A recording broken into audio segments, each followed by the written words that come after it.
Well, maybe I should start here. I teach online every semester, and I was first exposed to online learning as a student.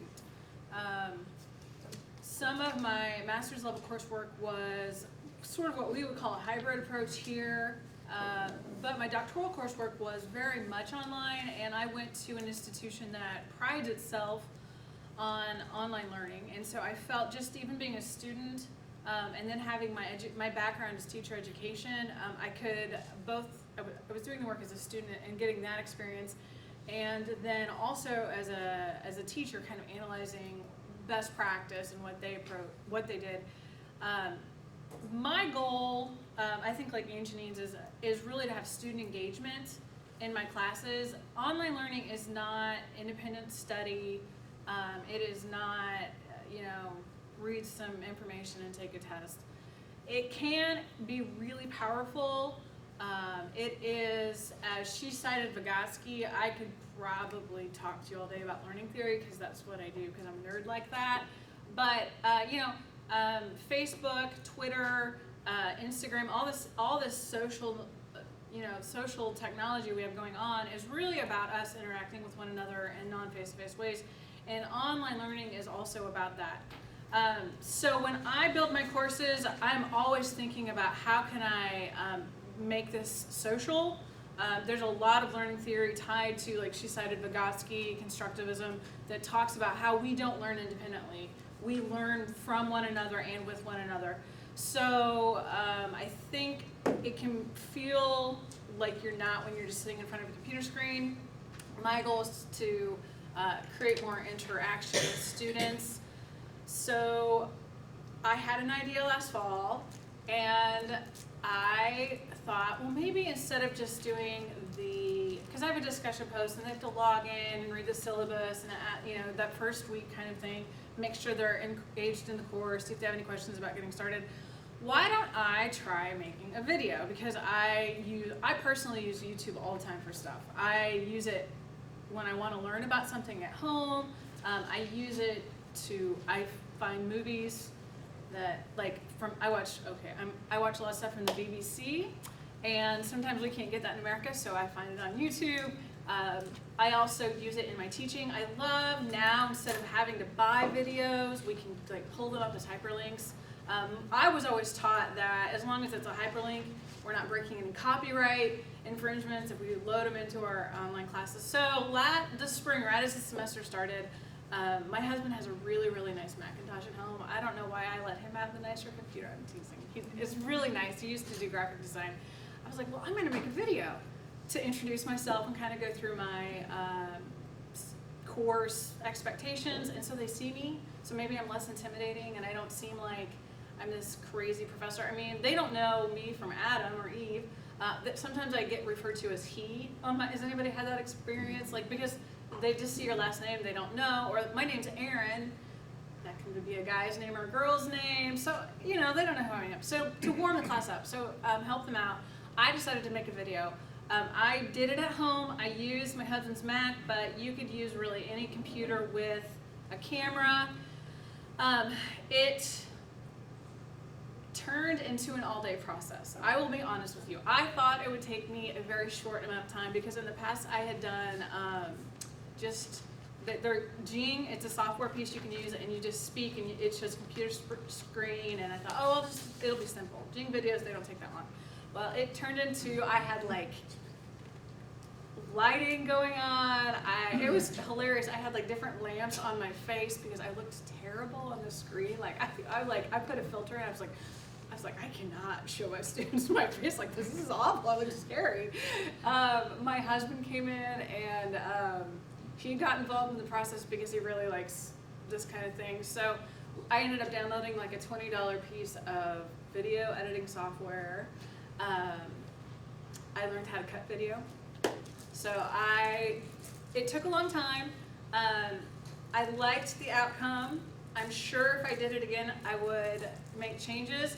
My ultimate goal in this would be to use it to build pieces within my semester at critical key points within the semester. So if there's an assignment you give that's a major assignment, maybe you want to introduce it that way, you could use it that way. End of the semester, if you want to bring the class to a close and talk about key features like remember to check your grades, whatever it is that's important in your class. I think if you overuse it, students are going to quit watching it because they get tired of that kind of thing. So I would be careful about overusing it, and to plan ahead. That was the I started doing it, and then I realized I really should have organized my thoughts better, so I had to reshoot it. I probably reshot this like 10 times. So ultimately what I did is I created a YouTube account, and I'll show you my YouTube account. And you guys can go in and look me up, it's there. And the video is about 5 minutes long. I had never created a YouTube account before, so I did that. That was new for me. It was really easy. I learned about, some of you in here probably know more about this than I do. Like you had to like chunk the data so it wasn't such a big file. I had to learn about that, but the video software did that. So ultimately that's what I did, but I'll show you where you can find me. Ironically, I'm wearing the same shirt today as in the video. I did not plan that. That was totally not in my intention.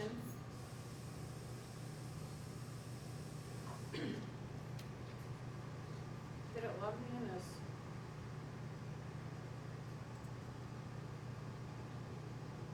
That?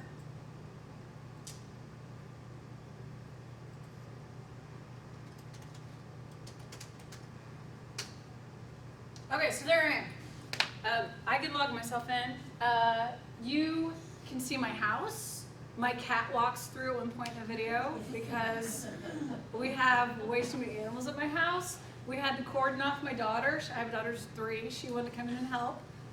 So that's the video. It's about 6 minutes long. I don't know that I want to show all of it to you. Do you want to see any of it? I don't want to bore. All right. Oh, like Anthony said, you hate your own voice. You feel like you look funny. You kind of have to get over that because it's really not about you. Obviously, I'm not an actor. I'm not a communication professor, so this was very much just me.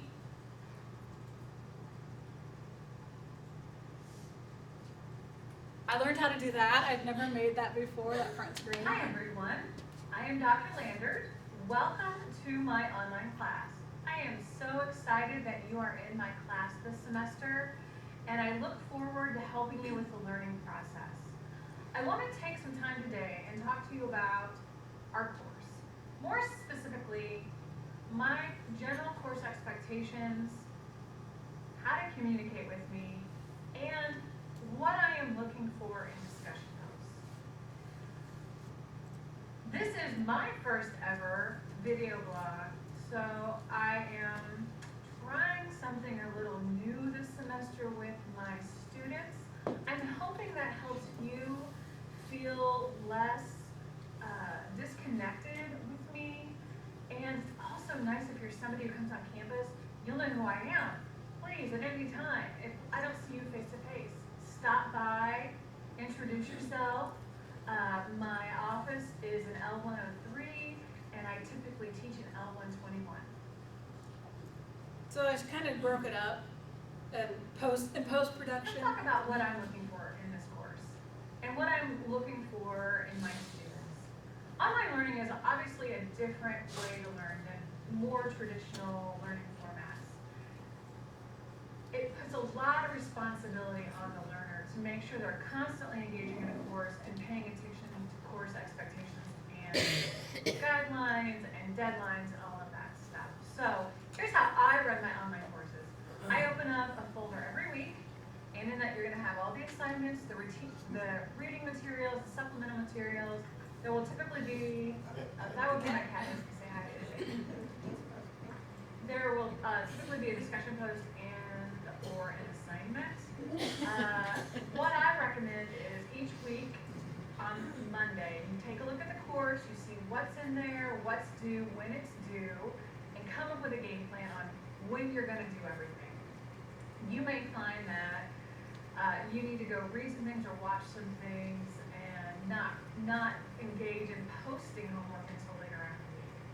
You may find that you're someone who likes to get in and start the discussion post right away. and then kind of go work on things and come back later and finish things up. If, as I always say, life happens, you need to communicate with me. Communication is really important, both from me and to me. I am here to facilitate your learning. I can't do that if you're not communicating with me. You have really four ways to get a hold of me. Within the course syllabus, you have my cell phone number, my KC email. There is an email on Blackboard, and if you are someone who comes on campus face-to-face, you're more than welcome to come find me in my office or the classroom in which I teach. Please, let me know if there's something going on that's affecting your learning. Don't feel like I'm not paying attention, or that because we're not seeing each other once or twice a week, that I don't care, because I'm here to help. The third thing is something a little more specific. It is discussion posts. Discussion posts are a way for us to build course community and for us to learn from one another and for us to think through topics in a way that hopefully helps you understand what we're talking about better. Typically with the discussion post in my class, I will have you post by Thursday night at midnight and respond to at least one peer, probably two by Sunday at midnight. However, I do on occasion change those directions. If I do, I will post it specifically in the directions in the discussion post.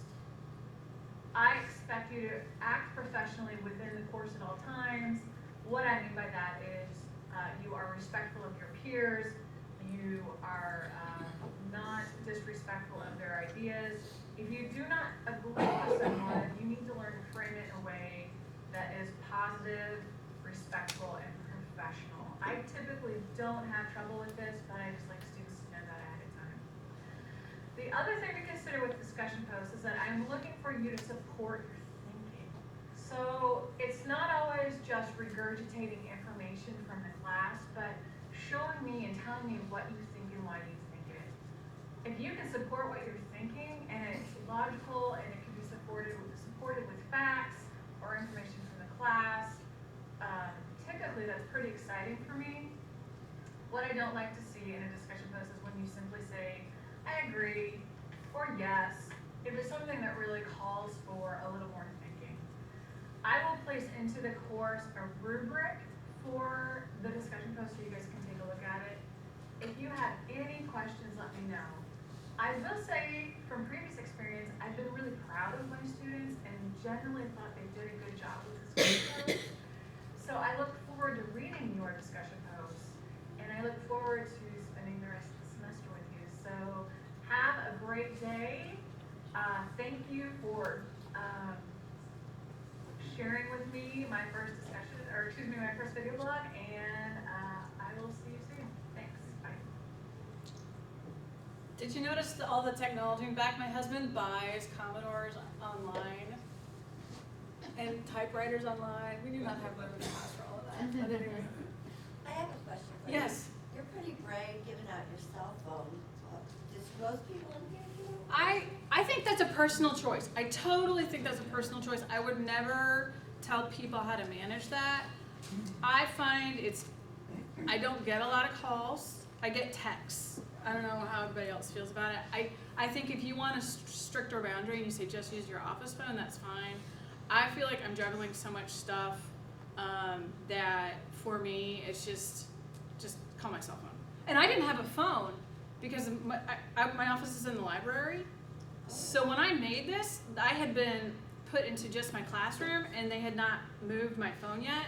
So at that point, that was really the only way for them to legitimately get hold of me. I also had and some of that's me modeling my experience as a learner. So when I was doing my doctoral coursework, we got in the syllabus a number to contact a professor, and it was usually a personal, maybe they were paying for cell phones, I don't know, but we usually got a cell phone number because of the way the instructors were across the country. So, but I don't have problems, but I'm really, I just tell my students, look, if you call later at night, I just tell them, if you call, leave a voicemail. I may be on the road. I may be teaching. I may be feeding my daughter dinner. But expect that it will get back to you. I think it's personal choice. I would never judge somebody either way. It makes my life easier. So that's why. Yeah. You can actually get Google phone numbers. Oh, that's right. Yeah. And it would be an 800 number, and it's a good linked idea. to your number, but it's not your own personal phone Yeah, number. if you have a smartphone, you can get an app called Sideline that lets you get a number that's close to your area code. So like, I've got one that's like a 617 area code number, and it allows me to call people, use that as a side number for a business, so that people don't actually have my actual number, Yeah. but they've got a number they can actually use. And they can leave a voicemail and you can text to that same number. Text, call, everything is free. Right, and see, we use Remind, but then I also. Okay. Does anybody use the Remind app? Because I'm a huge fan of it. Yeah. I know what you're talking about. I love that. My children's schools are using it. Yeah. And it's free. Yep. For you and for the students. And it's a text thing, not a voice thing, but it's, a text thing. But you can send announcements to the whole group or individual, and then they can text you back and forth on that. And then you don't have their phone number and they don't have your phone number. I really think there's a ton of ways to be in communication with students, and I think there's lots of ways to do it, and I think you just do what's comfortable for you. I know the schools, I know a lot of my students who do field work will talk about that app and how the teachers love it. If I were teaching public school, I would probably be more protective of my number, but I've never had a lot of problems. I've never had problems with it, so probably someday if I got burned, I'd probably change my thinking. I said, I just really like it because I know my son's using it, and so you can sign up for like the whole school, and then they'll send out a link saying, oh, if your son's on the track team, Yep. the track coach is this Yeah. one. Yep. So you can send a blast message saying, hey, Busley's at this time. Yeah, if I were teaching K-12, I totally would be more protective of my Yes. number. Yeah, different world, different environment. Yeah, I wouldn't want parents calling me at 10 o'clock at night to ask why their kid wasn't, starting on a basketball team. Yeah. So- Well, and we switched that Remind app just this past year, and it's just because I kind of got burned. I think I was the one complaining about it more than you or Sharon did. But I had students calling me at like 5 a.m. on Saturday morning. I'm like, I Yeah. don't care that you're sick right now. Like I'm in bed. Like I have 3 kids. Don't call me now. Yeah. Or I have people call me Sure. like 11:30 at night because they have an assignment due at midnight online. Oh, my computer just froze. I can't get in. Oh, I was in my test. It kicked me out. I'm like, email me. Don't tell me about it until 11:30 at night. Yeah. Right. So No. I kinda got Yeah. burned on it. Yeah. So that's Sure. why I started using the app. Yeah. And especially, I don't know, a lot of people keep their phones by their beds now. It's your alarm clock. It's your It's yeah. my alarm clock, yeah. I think there's lots of ways to do it. That's just someday if I get burned, I may change my thinking. But yeah. Hey, if it works, that's right. Yeah. My advice is just that video. I seriously worked on it like most of the day. I thought when I started it would take me a couple of hours. Well, part of it is my husband helped me. In a very positive way. So he was like, no, I was like in my pajamas. I had my bathrobe on, my hair was like, he's like, you have to go get cleaned up. Go put on makeup. You gotta look professional. I was like, oh man, this is gonna be a big commitment. But I'm glad I did because it worked out much better that way. So yeah. If you're interested in the software that we downloaded, I can get it for you. I don't remember off the top of my head. It would work for Mac or PC.